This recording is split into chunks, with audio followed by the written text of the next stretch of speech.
Donc je disais, nous avons 4 intervenantes et intervenants du coup cet après-midi. Je vais commencer, tout ça déjà plutôt que de les présenter, je vais les laisser se présenter et puis je vais surtout leur poser, quelques questions puisque la première d'entre elles, c'est Ludmilla Postel qui est doctorante à l'École supérieure d'art d'Aix-en-Provence. Voilà, je laisserai nous dire quel est le projet qu'elle va nous présenter tout à l'heure, mais peut-être en quelques mots, Ludmilla, voilà, qu'est-ce que vous faites exactement dans cette École supérieure d'art d'Aix-en-Provence et peut-être les spécialités, s'il y en a, sur cette école en quelques mots? Oui, alors donc je suis, comme vous venez de le dire, doctorante au sein d'une équipe, d'un groupe de recherche qui est à l'École d'art d'Aix-en-Provence, qui s'appelle Locus Sonus, et dont les problématiques sont tournées autour des questions sur les nouveaux modes d'écoute, les nouvelles technologies, l'écoute du son à distance, et comment est-ce que ça va influencer les pratiques artistiques en art sonore.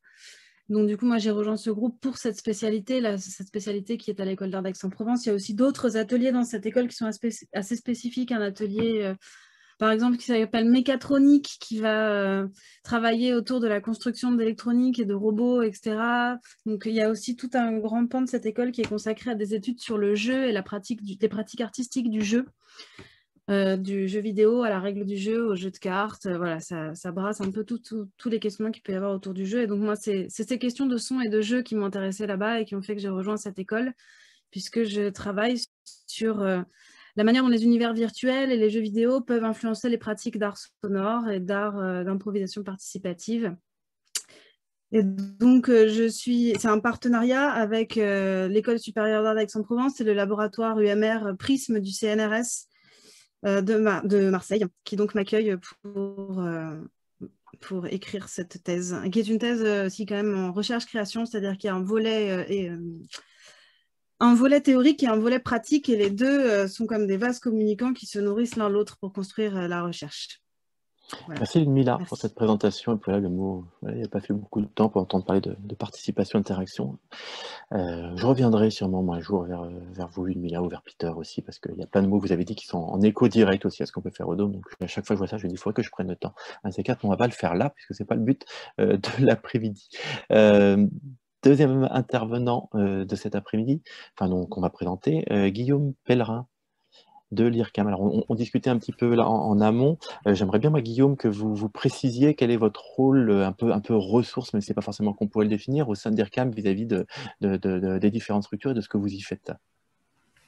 Oui, donc en tant que responsable du pôle du web, on est en charge de développer des systèmes, notamment ce qu'on appelle des plateformes web aujourd'hui, pour traiter justement des ressources artistiques. Donc ça peut être des technologies, ça peut être des anciennes œuvres qu'on récupère, qu'on veut rejouer, des fragments d'œuvres qu'on veut réutiliser. Et donc c'est à ce titre qu'on traite de grandes bases de données musicales de toutes sortes. Hein. Ça peut être aussi de la musicologie brute avec des métadonnées pures. Et l'idée, c'est de mettre tout ça à disposition des chercheurs et des réalisateurs en informatique musicale et aussi des publics, donc à l'extérieur dans les universités et dans les écoles d'art ou autres, et les artistes indépendants, pour réutiliser les technologies, les outils, les petites librairies qu'on développe au fur et à mesure. Donc parfois dans un cadre ouvert, parfois dans un cadre un peu fermé, ça dépend des licences de chacune des ressources. Et on s'attelle donc à essayer de valoriser tout cet énorme corpus de musique contemporaine, qui aujourd'hui aussi évidemment s'associe avec plein de types de création visuelle, de danse, etc., pour essayer de favoriser la dilution de ces systèmes qui, évidemment, de plus en plus mettent en regard des personnes dans un même lieu, à distance. Donc la question de l'espace et du temps est primordiale aujourd'hui, d'autant plus cette année. Et évidemment, de plus en plus dans les créations passant à l'Institut, il y a cette question de la participation des publics.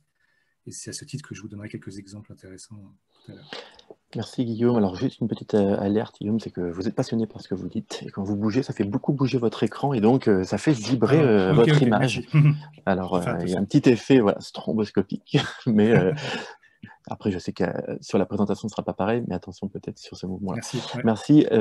troisième personne à vous présenter qui interviendra cet après-midi, c'est Marie Lechner, qui est professeure d'enseignement artistique à l'ESAT d'Orléans, au sein d'une des équipes de l'Ecolab. Et j'avais envie de vous demander, moi, Marie Lechner, qu'est-ce que c'est, voilà, en quelques mots, vous représenter et nous dire qu'est-ce que c'est que cet Ecolab, de quoi il est constitué, même si ça fait pas longtemps, je crois, que vous êtes en plus membre du coup de l'ESAT. Donc c'est un peu une question piège pour vous. Donc l'Ecolab, en fait, c'est l'unité de recherche de l'École d'art et de design d'Orléans et qui en fait s'intéresse à une pensée écologique un peu au sens vaste et notamment sur la place du numérique en fait comme nouveau écosystème des pratiques de design. Et au sein de cette Ecolab, il y a plusieurs programmes de recherche et moi plus particulièrement, je suis dans un programme de recherche qui s'intitule Blockchain in Media et qui s'intéresse à ce que la blockchain fait au temps et à la mémoire. Donc, c'est à peu près mon rôle dans l'Ecolab où je suis enseignante chercheuse. Voilà. Merci, on aura l'occasion d'en discuter. Voilà, les présentations sont quasiment faites. Je vais me tourner tout de suite moi, vers Sophie Das, qui sera finalement notre première intervenante de l'après-midi. Sophie Das, qui est donc artiste et docteur en esthétique, sciences et technologies des arts à Paris 8. Peut-être en quelques mots également, Sophie, nous dire, présenter un peu l'institution, d'où vous nous parlez et votre rôle ici. Et puis après, je vous laisserai enchaîner gentiment vers la première présentation. D'accord. Alors, en fait, je suis aussi donc maintenant maîtresse de conférence à l'INREV, le laboratoire donc image numérique et réalité virtuelle dans la formation ATI, art et technologie de l'image. Je suis aussi responsable académique du parcours conception visuelle à l'ENJMIN, qui est donc une école aussi publique de jeux vidéo à partir du master. Et je suis membre aussi de l'OMNSH, l'Observatoire des mondes numériques en sciences humaines. Et je conseille notre doctorante de regarder au niveau des travaux, puisqu'il y a beaucoup en fait, d'articles en ligne et c'est une grosse communauté de chercheurs interdisciplinaires.